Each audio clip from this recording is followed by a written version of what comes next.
তো নমস্কার বন্ধু, সকল বন্ধুদের জানাই আমার চ্যানেলে স্বাগত। আপনারা দেখছেন হেল্পটেক বাংলা।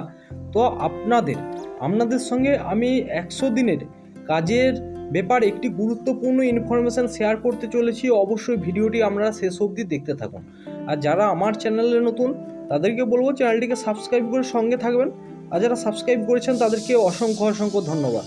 তো আপনারা জানেন যে সামনেই লোকসভা নির্বাচন, আমাদের নির্বাচন শুরু হচ্ছে। সেখান থেকেই আমাদের রাজ্যের মুখ্যমন্ত্রী মমতা বন্দ্যোপাধ্যায় যে 10টি ক্রাইটেরিয়া দিয়েছে তাতে 100 দিনের কাজের মজুরি বৃদ্ধিও তিনি বলেছেন। তো কত টাকা বৃদ্ধি হচ্ছে সমস্তটাই আপনাদের সঙ্গে আমি আলোচনা করতে চলেছি।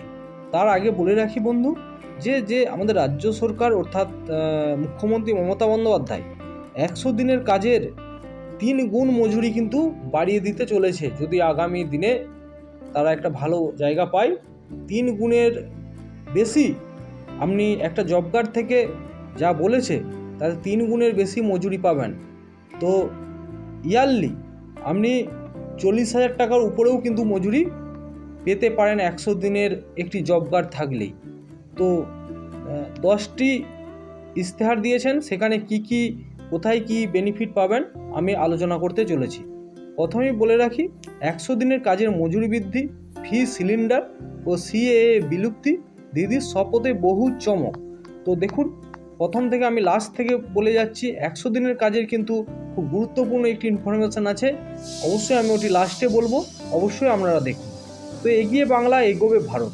10 নম্বরে বাংলার কন্যাশ্রী প্রকল্পের সঙ্গে সামঞ্জস্য রেখে 13 থেকে 18 বছর বয়সী মেয়েদের শিক্ষার জন্য বার্ষিক 1000 টাকা এবং এককালীন 2500 টাকা অনুদান দেওয়া হবে। সমস্ত মহিলাকে মাসিক আর্থিক সহায়তা দেওয়া হবে। কেন্দ্রের আয়ুষ্মান ভারত প্রকল্পের বদলে উন্নতর স্বাস্থ্যসাথী বীমা চালু করা হবে, যা 10 লক্ষ টাকার বীমার সুবিধা প্রদান করবে। তো এটি 10 নম্বরে ছিল। 9 নম্বরে কি বলেছে দেখুন, জ্বালানির জ্বালা কমবে, দেশে জ্বালা ঘুচবে।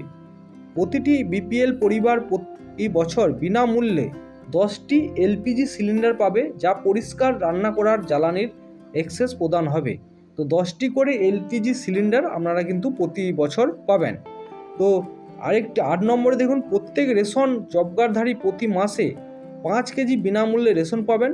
প্রত্যেক উপভোক্তাদের দোরগোড়ায় বিনামূল্যে রেশন পৌঁছে যাবে। প্রত্যেক রেশন কার্ডধারী আপনার পরিবারে যদি 5 জন থাকে, 5-5-25 কেজি আপনি কিন্তু রেশন পেতে পারেন। তো তারপরে দেখুন, এসসি এসটি ওবিসি ছাত্রদের জন্য উচ্চ শিক্ষার বৃত্তির সংখ্যা 3 গুণ করা হবে। 60 বছর তার বেশি বয়সী ব্যক্তিদের জন্য বর্তমান বার্ধক্য পেনশন মাসে 1000 টাকা বৃদ্ধি করা হবে, বার্ষিক 12,000 টাকা। তারপরে দেখুন 6 নম্বরে কি দিয়েছে, স্বামীনাথন কমিশনারের সুপারিশ অনুসারে ভারতের কৃষকদের জন্য এমএসপি আইন গ্যারান্টি দেওয়া হবে, যা সমস্ত ফসলের উৎপাদনের গড় খরচের চেয়ে ন্যূনতম 50% বেশি নির্ধারণ করা হবে।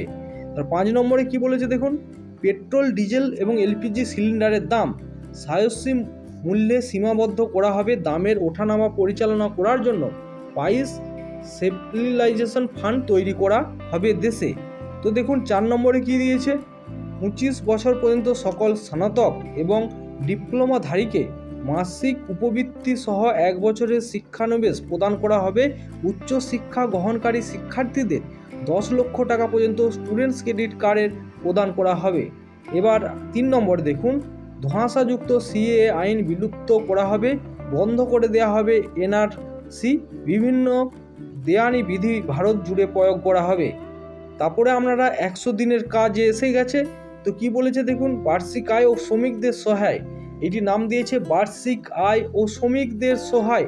সমস্ত জব কার্ড হোল্ডারদের 100 দিনের গ্যারান্টিযুক্ত কাজ প্রদান করবে এবং সমস্ত শ্রমিক ন্যূনতম দৈনিক 400 টাকা মজুরি পাবে। তো 100 দিনের কাজ যদি আপনি পান, 100 ইন্টু যদি 400 করেন, তো আপনি 40,000 টাকা ইয়ারলি জব কার্ড থেকে পেতে পারেন। 1 নম্বরে কি দিয়েছে, দেশ জুড়ে বাড়ি হবে সবারই। দেশের প্রত্যেকটি দরিদ্র পরিবারের জন্য পাকা ও নিরাপদ ও সুরক্ষিত বাড়ি নিশ্চিত করা হবে। এমনটি জানিয়েছে। তো দেখুন, দুদিন পর শুরু হচ্ছে অষ্টাদশ লোকসভা নির্বাচন। তার আগে বুধবার নির্বাচনী ইস্তেহার প্রকাশ করলেন তৃণমূল কংগ্রেস। শাসক দলের ইস্তেহারপত্রের নাম দেওয়া হয়েছে দিদির শপথ। নির্বাচনী ইস্তেহার রয়েছে 10টি প্রতিশ্রুতি। বুধবার সেই ইস্তেহারপত্র পড়ে শোনালেন রাজ্যের প্রাক্তন অর্থমন্ত্রী তথা বর্ষীয়ান নেতা অমিত মিত্র।